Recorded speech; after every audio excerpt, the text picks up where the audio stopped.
My name is Alec Vibrel. I work with Michael Baker International, and I am currently assisting the City of Seaside with their CDBG program. And then I can also give my colleague, Sandra Lee, an opportunity to introduce herself. Good morning, everyone. My name is Sandra Lee. I'm the Labor Compliance Consultant to the City of Seaside. I'll be presenting the federal, state, and local agency compliance requirements in Section 3 that may be applicable to the public works projects with the City of Seaside. And then also we have Steve Krauntz from City Data Services. Hi, this is Steve from City Data Services, or CDS. We put the application up and maintain that, and we're the people that you'll want to talk to if you have any questions or issues on the application. Perfect. So here's a quick agenda for today. We'll go over a couple of items such as program and planning overview, eligibility and threshold requirements, some federal requirements, the reimbursement process, labor compliance, the application process, and then at the end we can do a question and answer to give you all the opportunity to clear up any confusion you may have on any of the information that was provided today. So we'll start off with the program and planning overview. The City of Seaside is an entitlement jurisdiction and receives a formula grant directly from the United States Department of Housing and Urban Development. What this means is that based on the city's population size, they automatically receive a CDBG allocation from the federal government each year. And this funding is used to fund projects, programs, or services to benefit low and moderate income persons. The CDBG program has a large list of eligible activities which the city prioritizes through its citizen participation plan each year during the planning process. Primarily, the city uses this funding for infrastructure and facility improvements in low and moderate income neighborhoods, and also to operate public service programs.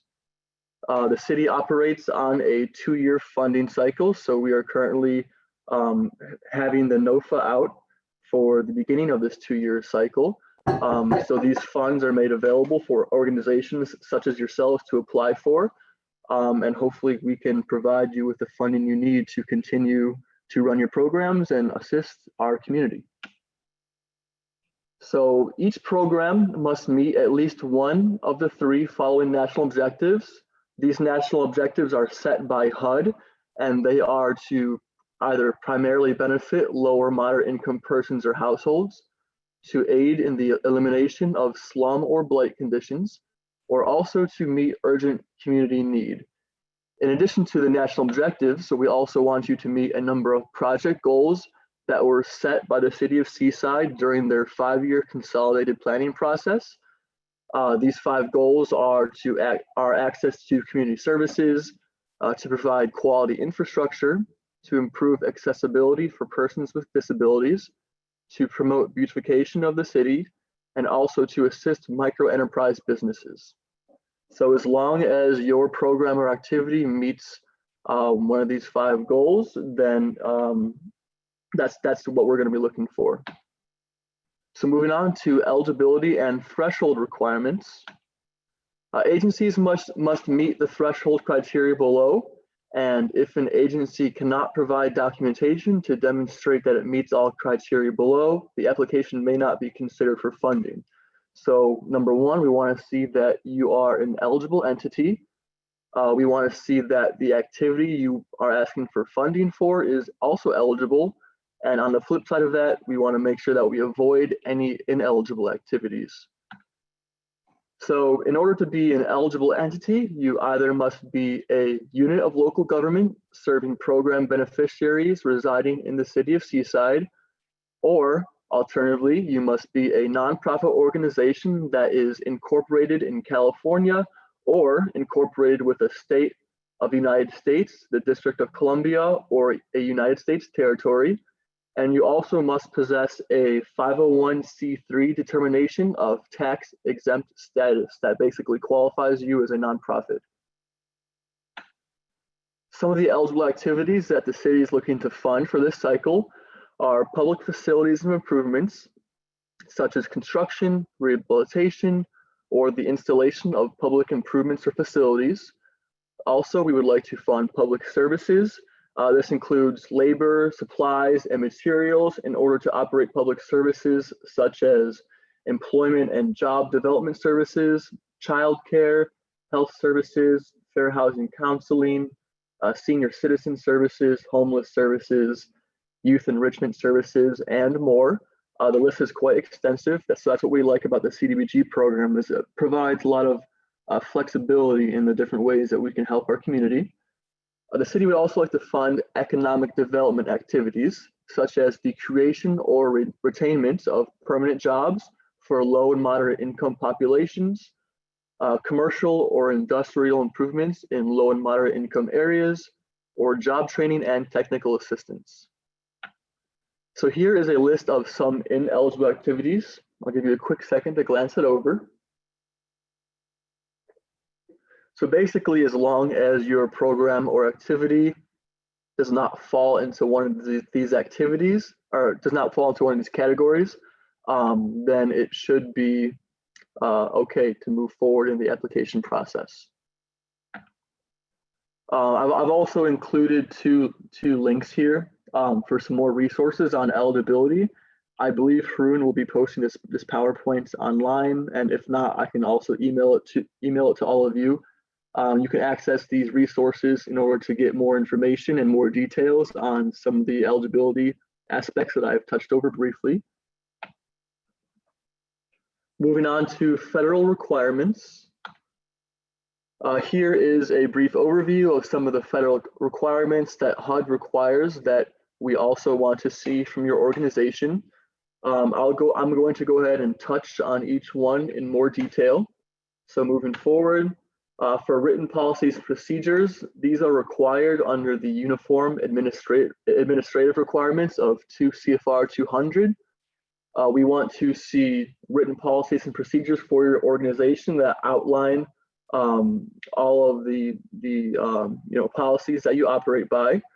We would also like to see financial management standards, basically how you handle your finances and accounting practices in order to ensure that they are compliant with federal regulations. We also want to see signs of internal control, basically meaning that you establish and maintain an effective internal control over your CDBG award that provides reasonable assurance that your organization is managing the CDBG award in compliance with federal statutes, regulations, and the terms and conditions of the award. We also want to see that you have a procurement policy. I'll touch on that in more detail in a moment.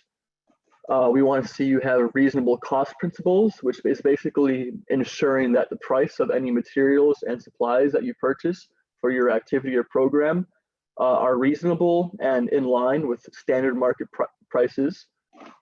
We want to see that you have property standards and asset management. I'll touch more on that later. In addition to that, we want to see record keeping policies and that you follow the audit requirements. So for your program policies, we want to see that you have specific policies for your applicant intake and eligibility determination, to see that you have standards in place for who you're going to intake into your programs and which applicants are going to be deemed eligible. Also in terms of income eligibility as well, we want to see that you have policies in place for that. We want to see that you have a policy for equal opportunity and non-discrimination. So basically that everybody is allowed to participate in your program or activity. The same goes for faith-based requirements. This basically means that CDBG programs and statutes prohibit any person from being denied the benefits of or being subjected to discrimination on the basis of religion for any activity funded in whole or in part with CDBG. We also want to see that you have a conflict of interest policy. So this is going to outline any disciplinary actions for conflict of interest within the organization. It's going to address organizational conflict with a potential parent organization if applicable. And it is also a requirement that your organization must notify the city if any conflicts do occur, so that we can be aware of that. So moving on to environmental review and lead-based paint requirements. An environmental review must be done for every program and activity that's funded through federal funding. So this is going to be the responsibility of the city, but it's very important that your organization keeps in mind that it does not take any what we call choice limiting actions, because your award can be revoked if a choice limiting action is taken before completion of the environmental review. So in short, a choice limiting action are any and all actions that would preclude the selection of alternative choices before a final decision is made regarding the environmental review. So basically, any activities that have physical impacts or which limit the choice of alternatives cannot be undertaken, even with the grantee or other project participants' own funds prior to obtaining environmental clearance. So an example would be if you are doing a facility improvement project, you must make sure to not start any of the improvements until the environmental review is completed. So moving on to lead-based paint. This is going to be applicable for activities such as acquisition or rehabilitation of housing units and things like that, where lead-based paint may be present. If you do undertake an activity where lead-based paint housing rules are going to be applicable, you must follow a number of things such as notification. You must, have a lead-based paint pamphlet to provide to all applicants to your program.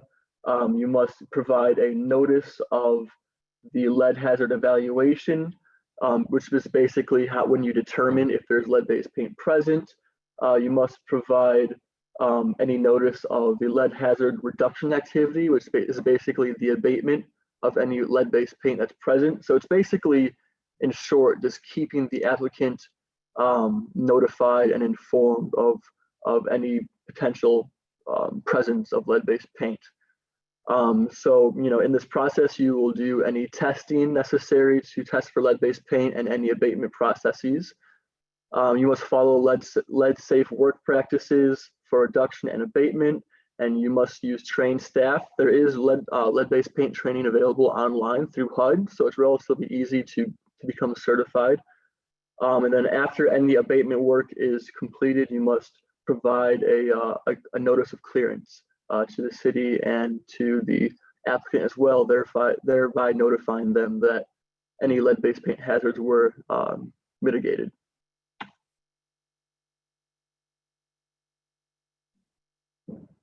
So moving on to procurement, any CDBG funds that are used to purchase goods or services over $3,000 must use a competitive procurement process.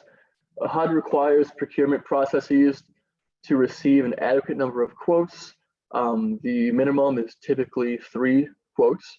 I've also included a link here for more information on procurement.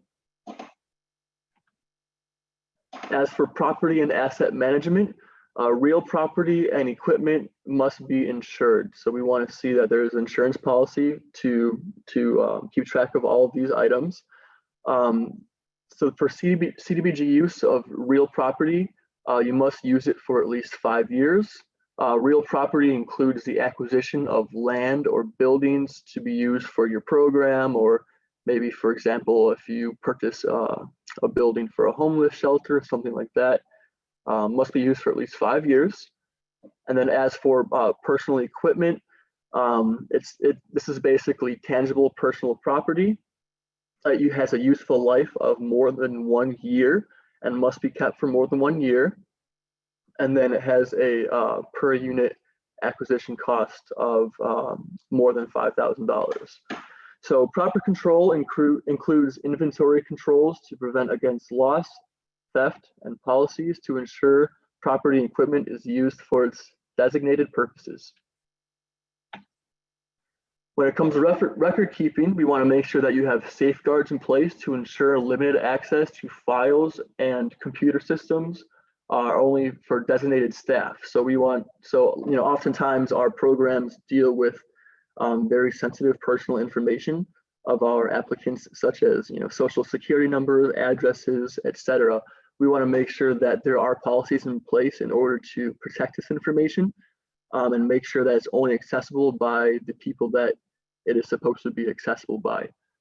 And then as for maintaining records over the course of time, you need to maintain records for at least 4 years after closeout of a program year.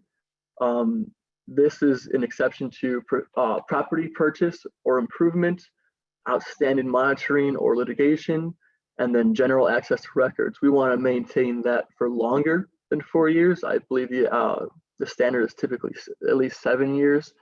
But as long as you have outstanding litigation, things like that, you want to make sure you keep those files on hand and make sure that they're accessible if they are ever requested to be seen by us at the city or by a representative from HUD. So as for audit requirements, the threshold for audits is if you receive more than $750,000 of federal funding in a year. You need to have a methodology in place in order to determine if this threshold is met. So basically, you need to have the proper accounting records to see if you are meeting this threshold to ensure that you do therefore receive the proper audit if you do meet the $750,000 threshold. As for audit requirements, you need to have a proper auditor selection. This kind of ties back to the procurement process, to where you find the proper auditing agency through multiple bids. You also want to make sure your audit is up to standard. You submit the results of the audit to the city, and if there are any findings in the audit, you want to make sure that you follow up on those and resolve them in a reasonably timely manner. So next, the reimbursement process. The reimbursement process entails a transfer of grant funds to the subrecipient based on actual expenditures by the subrecipient before the request for funds. So basically, over the course of a quarter, you will incur expenses for your programs. At the end of the quarter, you will submit a reimbursement request to the city through CDS, and this request will be reviewed by city staff or consultants such as myself, who will determine if the documentation that you presented is sufficient or if potentially any additional documentation is needed. So we basically want to make sure that you are showing backup documentation for all the costs that you're requesting. And once these reimbursement requests are approved, then a check will be issued to your organization, therefore reimbursing you for all the costs that you incurred over the course of the quarter. When it comes to these finances, we want to make sure that you have the proper financial management in place. This means establishing and maintaining a financial system both that serves your agency's needs and meets federal requirements. This is essential to avoid potentially overspending budgets or serious audit findings. So below are a number of required elements of financial systems for managing federal funds. I'm not going to go into detail in each one, but I provided a link at the bottom here that you can use to kind of delve a little bit deeper into each of those points there. So next up, my colleague Sandra Lee will be talking about labor compliance. So as she mentioned before, this is often applicable to capital improvements or public works projects. So if your organization wants to do improvements to your facility or various construction projects like that, that is when this will be applicable. So Sandra? Yeah, okay, so let's get started. Okay, so first we're going to be going through the responsibilities of a project owner for each phase of a public works project. And so project owner is recognized as the subrecipient. The HUD and the state will hold the subrecipient responsible for all of these tasks that we will be going through, because they're going to recognize you as a project owner, not the city. Okay, so during the pre-bid phase, the project owner is responsible for providing the correct and current prevailing wage determination in the bid package, and then the applicable federal and state compliance forms. They're also responsible for putting out or publishing to the general public the project advertisement. So it could be in the form of magazine, newspaper, compliance newsletter, also on the city or on the public agency's website. And then the project owner will need to coordinate and conduct the pre-bid meeting. During the meeting, we'll go present all of the project information and then inform the attendees of the compliance requirements. Okay, and then when the bids are due, so on the due date, the project owner will have to have at least 2 staff from their team. One person to open and read out loud each bid package. So, and then the second person will have to record the name of the company, and then the amount of the proposal or the bid package. And that is called the bid opening. Okay, and then this bid opening must be recorded on the company letterhead. And then it must also have signatures of all the staff that are involved in the bid opening, and then the date that it was opened and recorded. And then along with the bid opening, there has to be a detailed analysis report of each bidder. So it could be in the form of a checklist or paragraph, but it basically has to show the due diligence of the project owner, making sure that they have reviewed all of the compliance documents, and if applicable to the project, the Section 3 commitment of each proposer. Okay, and then after that, the project owner must conduct contractor verification. So this applies to the potential prime contractor and their subcontractors and any other lower tier subs. And contractor verifications will include state DIR, contractor registration proof, and then the proper contractor or surveyor license numbers, and then research of any exclusions that are listed with the Department of Labor. Okay, next slide. Okay, and then so we're going to move on to the pre-construction phase. So during this phase, the project owner will need to issue a notice of contract award to the selected prime contractor. And again, this notice must be issued on the company letterhead. Okay, and then must have an executed agency contractor contract with the HUD form. So agency contractor contract is another word for just, contract between the project owner and the prime. And then the executed contract must have the federal HUD forms. And most of the times our public works projects are subject to HUD 4010 form. Those are basically the federal provisions that are applicable to projects that may be awarded by the city of Seaside.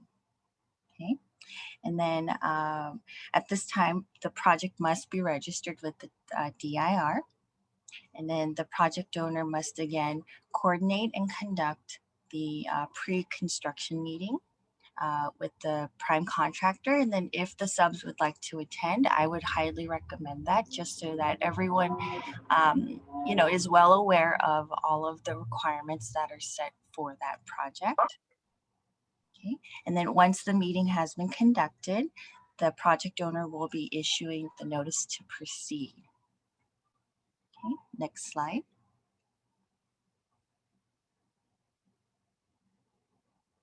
Okay. And then during the construction phase, it is the project owner's responsibility to make sure that the weekly certified payrolls are being submitted and must be reviewed for correct information and the applicable trades and the fringe breakdown and the wages. Okay, and then also it must be verified that each contractor is following the correct apprentice hiring ratio for each of their trade that they are using for that project. Okay, and then also project owner must ensure that on-site craft interviews are being conducted, and then the general requirement is 10% of each work crew. Okay, next slide.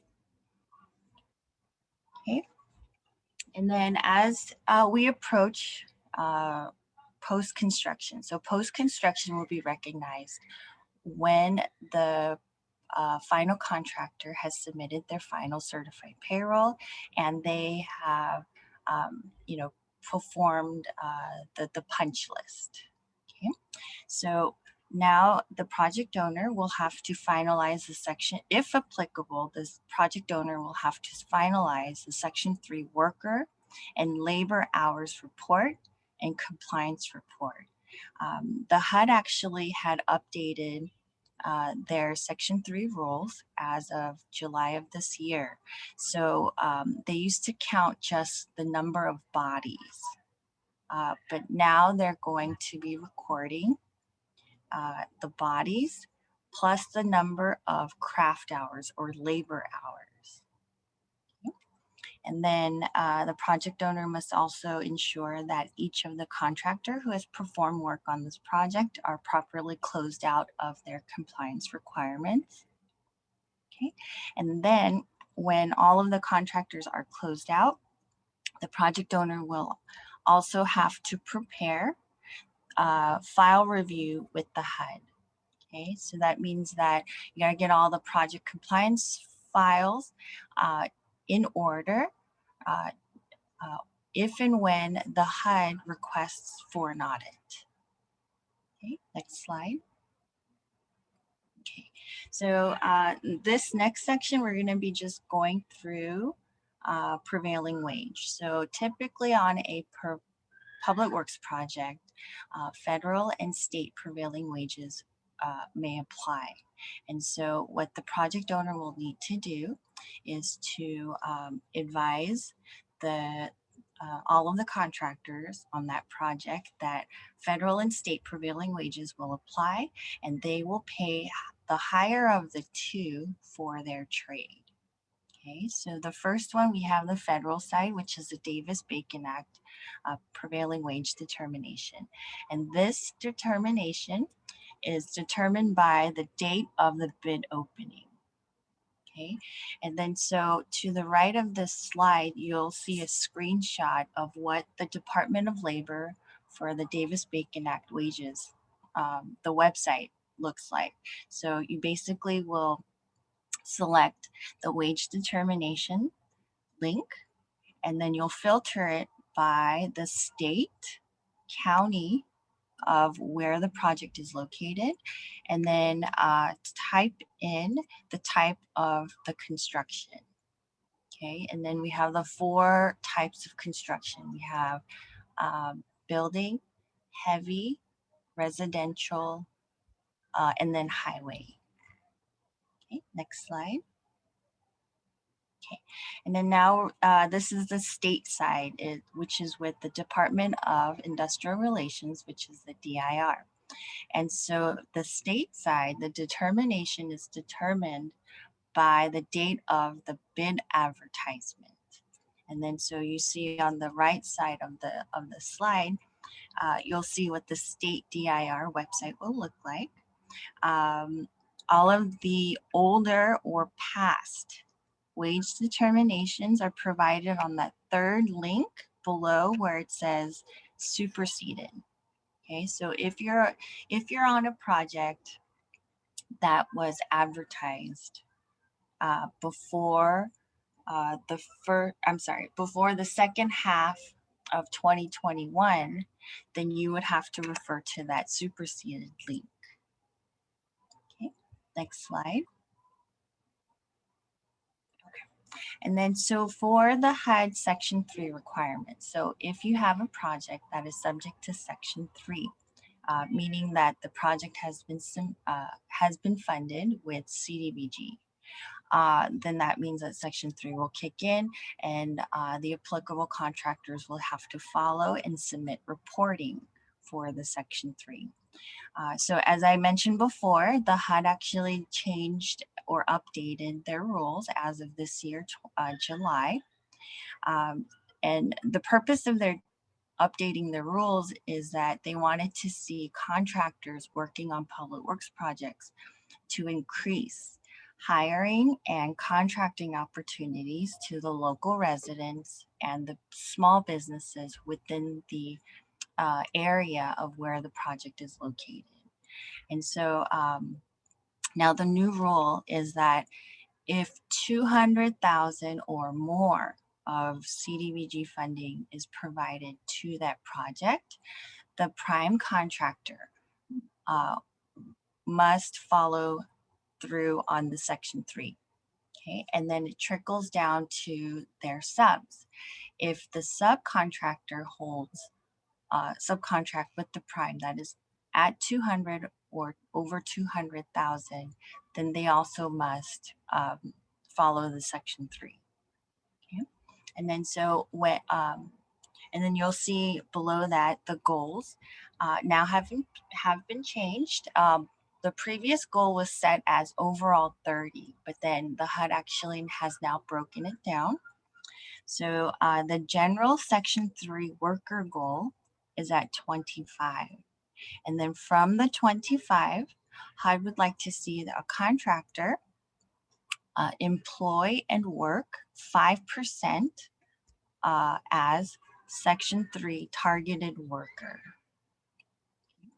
And then for that particular project, the HUD would like to see if the project had contracted or brought on small businesses who may qualify as Section 3, and that goal is set as 10% of the total construction contract amount. Okay, next slide. Great, thank you so much, Sandra. We really appreciate you providing us with that information. So next, we're going to give Steve the opportunity to talk, and he's from City Data Services. Hi, this is Steve from CDS, and I'm going to see if I can share my screen here. Steve, you should be able to. I just made you a co-host. There we go. Thank you. All righty. So the application is on our system at citydataservices.net. If you already have a login to City Data Services for any of the Monterey County cities, you should use that to log in, and then use the buttons to start a new application, or go to your account and you'll see a link to start your application for next year. If you do not have a login for Seaside, then you should use the generic login, which is SEA2022, all caps on the SEA part. That's both the username and password. Click the go button. It will give you this small form to fill out. This will allow you to create an account. Once you get this filled out, it will both give you a username and password on the screen, as well as email that to you. And then you come back to this screen and use that username and password to log in. So to go to a test account that I've set up, and we can take a look at what you'll see. So the screens will look pretty much the same if you just log into your regular Seaside account, or if you use the new username and password to do that. You will see a link here for your program. If you have an existing program with Seaside, you'll see a link over here that says apply for FY 2022. Likewise, the first time you come into this, if you create a new account, you'll also see apply for FY 2022. After you start the application, it changes this FY22 app. There's a button up here at the top if you want to apply for a new, different program from your original program. So if you're just reapplying, or if you just created an account, use the link down here to get your application started. If you are applying for something new, either public service or infrastructure type projects, use this button to create a new, different application. Once you click on the link there, it will take you directly into the application. At the top, well, the most important part of this application is up at the top, there's a button that says help with this page. If you click on that, it's got some information about the application, but the most important part for you to know is there is contact information for us and for Haroon here on this page. If you are having any problems with the application, if it doesn't seem to be saving, if you can't save it, if it's not working the way you expect it to be, please contact us, email us, call us. We are more than happy to help anytime you need it. But what we don't want you to do is be struggling with the application and not understanding why it's not working. So very important, get in touch with us if you are having questions or problems. If you want to know how to fill out the application, what to put in the boxes, you need to speak to Haroon about that. But any technical issues with the application, please contact us. There are links up here for the NOFA, and this PowerPoint and some other things will be all loaded up here after we get done with this little presentation. The application is pretty straightforward. You're going to choose, these are all pre-chosen for you, so there isn't a lot of selection here other than if you have something that's not public service, if it's public facilities or whatever, check that other box. Please note that the amount that you're requesting is the amount per year. This is going to be a 2-year contract. You're going to get approximately the same amount both years, but what you're requesting is the amount for 1 year, the first year of the program. Also note that you can't type into this box up here. It's going to come out of the budget. When you fill the budget in later, which is further down the page, it will fill in this box for you. If you've done any applications anywhere in Monterey County, you'll recognize this. It's pretty much the same everywhere. One thing you should know is that anywhere you see these green boxes, this is where you can change the number of lines for this particular question. So you type in the number there that you want and tab or click somewhere else, and it will adjust that to have the number of lines that you've requested. So those green boxes show up quite frequently. There are save and continue buttons throughout this application. Be sure and use them at least once an hour or anytime you walk away from the computer. Just click that button. It will record where you are and bring you back to the same place. And then you can continue with the application. It also creates a copy so that in the off chance that some disaster occurs, we can go back and recover where you were at that point.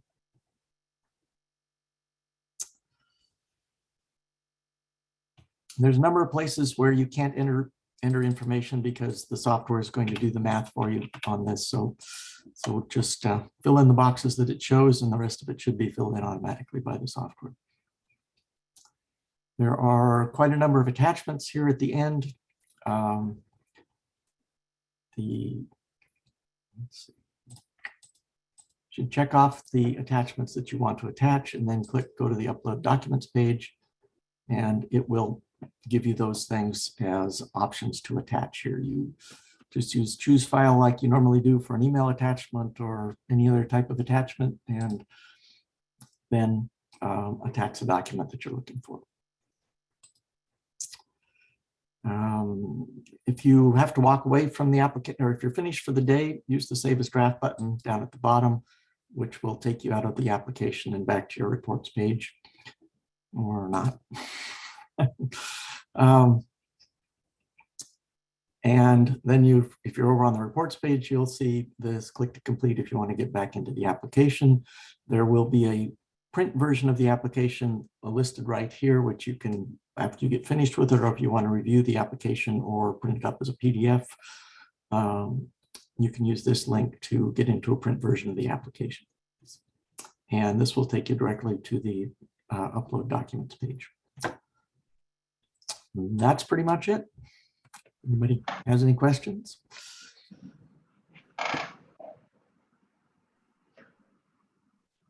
Steve, actually, I have a quick question which might be beneficial to everyone participating.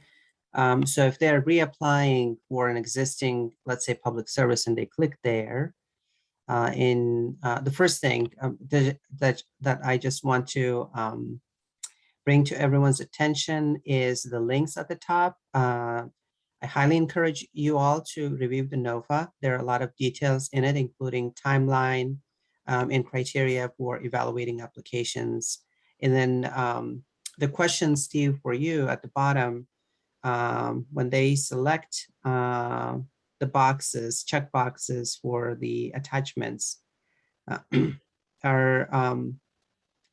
will their application have attachments from prior years, or will they need to re-upload everything? Yes, if they are applying for the same program through their original account to their current account, all of their attachments will be there from that they've uploaded, everything they've uploaded into that account. Okay. There also should be, and I will check on this, make sure it's in place, but if you are reapplying for existing account, there should be a button up here at the top that says copy your previous application into this application. That will help you a lot because it'll fill in all the boxes for you, and all you have to do is go through and adjust anything that has changed since the last time you had an application. And then we do have one question from a participant, but I just had a follow-up question. So how would one go about replacing an attachment if, let's say, they have an updated document? Yes, if you go over, when you get over on the upload documents page, any attachments that have been attached will be listed here under current attachments. So once you come over here, grab an attachment and attach it, it will show up under the current attachments with the name of the attachment. And at the beginning of the name, there's a little red box that has an X in it. If you click on that, it does not delete the attachment, but it removes it from the application. So if it comes up with existing applications or existing attachments from a previous application, just use the little red box to delete it, and then you'll be able to attach a new document into that spot. And you can attach more than one document into any one of these spots also, if that's relevant to the question. Great, thank you, Steve. Robin, did you have a question? Our account is connected with our former development director's username and password. So do I establish my own account, or the person who's going to be completing the application, and will it populate with all of our previous applications and information? Yeah, you want to use the previous login. We actually issue passwords, login IDs to agencies, not to people specifically. So anyone within your agency is allowed to use the same login. Thank you.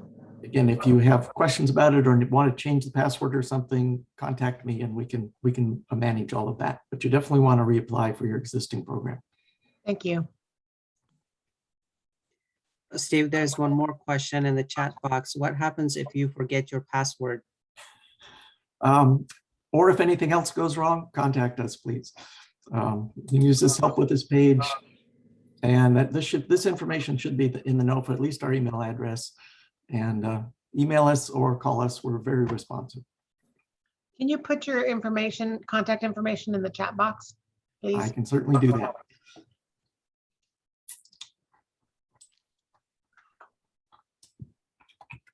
Oh, well, thank you.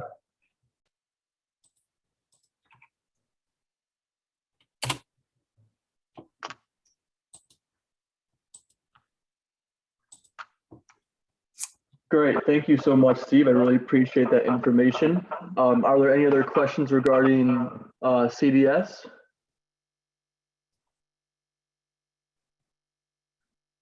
Okay, seeing none.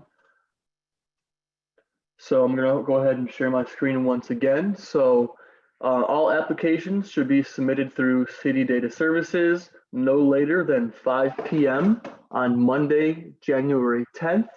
So that gives you all about a month to complete this. If you have any questions, don't hesitate to reach out to myself or Haroon, or if it's regarding CDS, Steve is very, very helpful. And then I will give you all any opportunities to ask any questions on my portion of the presentation. So, regarding the information I provided earlier, are there any questions, or does anybody need any clarification on that?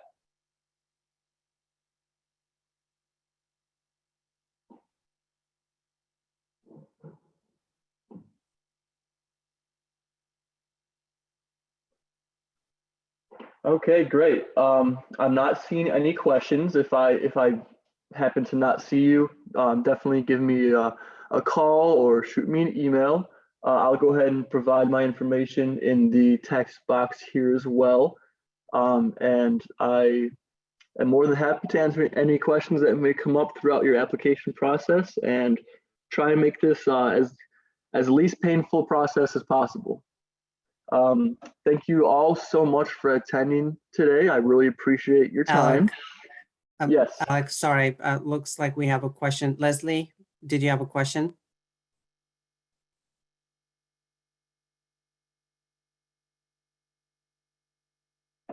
All right, Leslie. Can you hear us? Yes, we can hear you.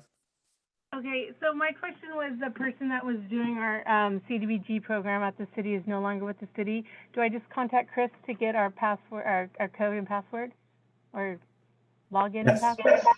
Yep. Yes. Chris or Okay. Steve, either one. Okay, great. Thank you. I do see one question in the chat. The question is, will the PowerPoint be sent out to all attendees?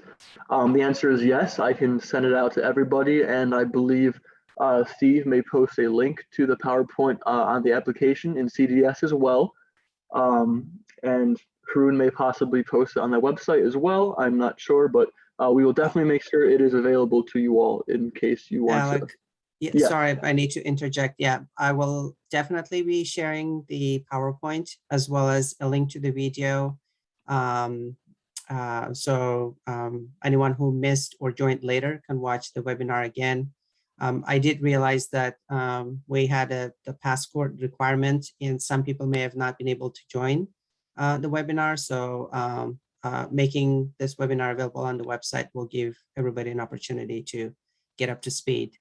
And then, yes, PowerPoint will be shared, and please do direct your questions to myself, and I'll work with Alec and Sandra to get you the answers as soon as possible during the this application process.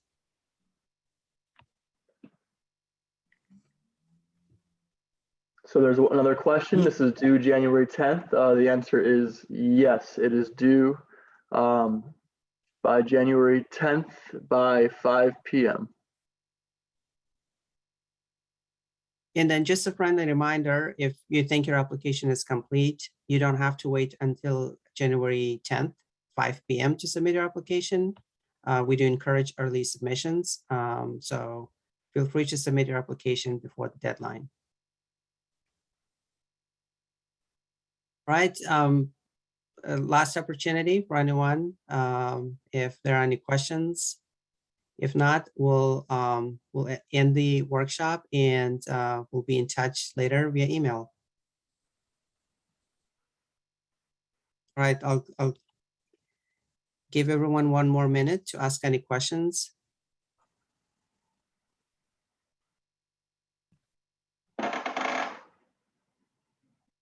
All right, looks like we don't have any questions.